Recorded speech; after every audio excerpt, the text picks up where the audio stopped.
नमस्कार। कल Karnataka high court ने मुस्लिम दंगाइयों को तगड़ा झटका देते हुए कह दिया कि क्लास के अंदर यूनिफॉर्म कोड ही जरूरी है, न कि हिजाब वगैरह इस्लाम में अनिवार्य प्रथा है। हाईकोर्ट ने कहा कि जिस तरह इस विवाद ने बड़ा स्वरूप मिला है, तर्क को झुठलाया नहीं जा सकता। इसके पीछे कुछ अदृश्य ताकतें थी। ये ताकतें सामाजिक अशांति को भड़काकर अपना स्वार्थ बिगाड़ने की कोशिश कर रही थी। 35 छात्राओं ने परीक्षा छोड़ दी कि हम हिजाब पहनेंगे या परीक्षा नहीं देंगे। उम्मीद है कि मुस्लिम महिलाओं को घर की चारदीवारी में धकेलने की कोशिश हारेगी। मुस्लिम बेटियां राष्ट्र निर्माण में अहम भूमिका निभाने की क्षमता रखती है। मैं दिल से दुआ करता हूं कि इन बेटियों को रोकने और पीछे घसीटने की कोशिश नाकाम हो। ये बात कही है आरिफ मोहम्मद, जो राज्यपाल है केरल के। बड़े लेवल पर परीक्षा भर्तियां घोटाला, रजिस्ट्री मुद्दों पर घोटाला और कई जगह तहसीलदारों की भी गिरफ्तारियां। हरियाणा सरकार के वर्तमान मुख्यमंत्री मनोहर लाल खट्टर ने जबरदस्त कार्रवाई करते हुए हरियाणा में भ्रष्टाचार पर नकेल कसते हुए कई कदम उठाए हैं। कल बीजेपी की एक बैठक में प्रधानमंत्री नरेंद्र मोदी ने कहा कि अगर सांस दो के बच्चों को टिकट देना पाप है तो ये पाप मैंने किया है। सभी पार्टियों में परिवारवाद है, वो देश के लिए भी खतरनाक और जातिवाद भी फैलाता है। बीजेपी अगर दूसरी पार्टियों से इस मुद्दे पर लड़ना चाहती है तो हमें खुद परिवारवाद से दूर रहना होगा। ये बात प्रधानमंत्री नरेंद्र मोदी ने कही, जो काबिल तारीफ है।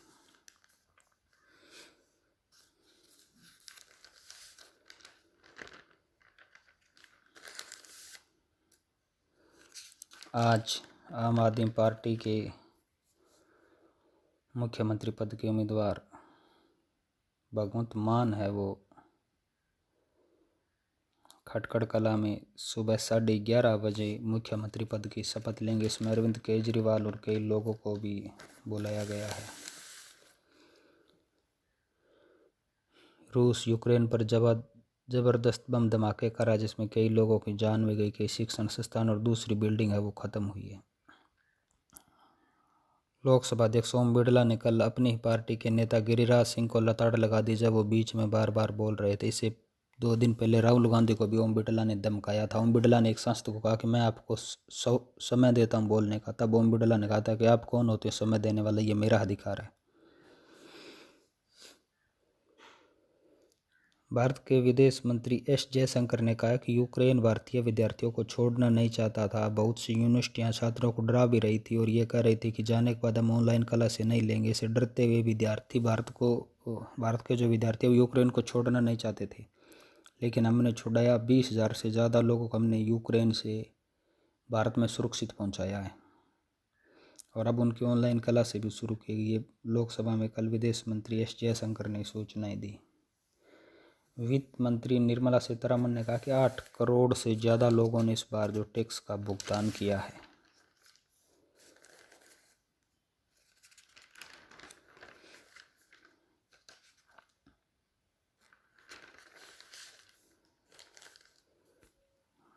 अंडरवर्ल्ड के भगोड़े डॉन दाऊद इब्राहिम के सहयोगी और एनसीपी के प्रवक्ता कैबिनेट मंत्री नवाब मलिक को कल बम्बई हाईकोर्ट से भी राहत नहीं मिली। उन्होंने जमानत के लिए अर्जी दी थी, लेकिन उनको बम्बई हाईकोर्ट ने भी लताड़ दिया और जमानत देने से इनकार कर दिया। ईडी ने मलिक को 23 फरवरी को गिरफ्तार किया गया था।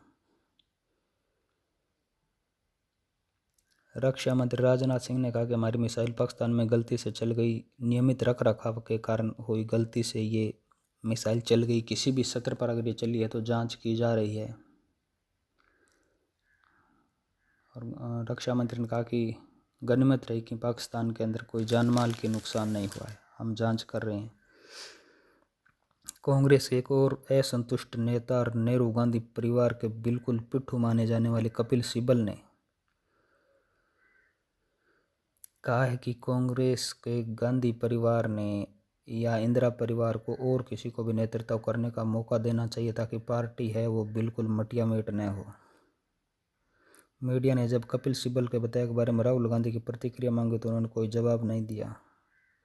ग्रुप 23 के नाम से मशहूर कांग्रेस के असंतुष्ट नेताओं ने खेमे ने बुधवार को बैठक बुलाई। इसमें आगे की रणनीति तय होगी। हालांकि इस समूह के जितिन प्रसाद जैसे नेता पहले ही भाजपा में जा चुके। इस खेमे का दावा है कि बैठक में कई और नेता इसके साथ जुड़ेंगे।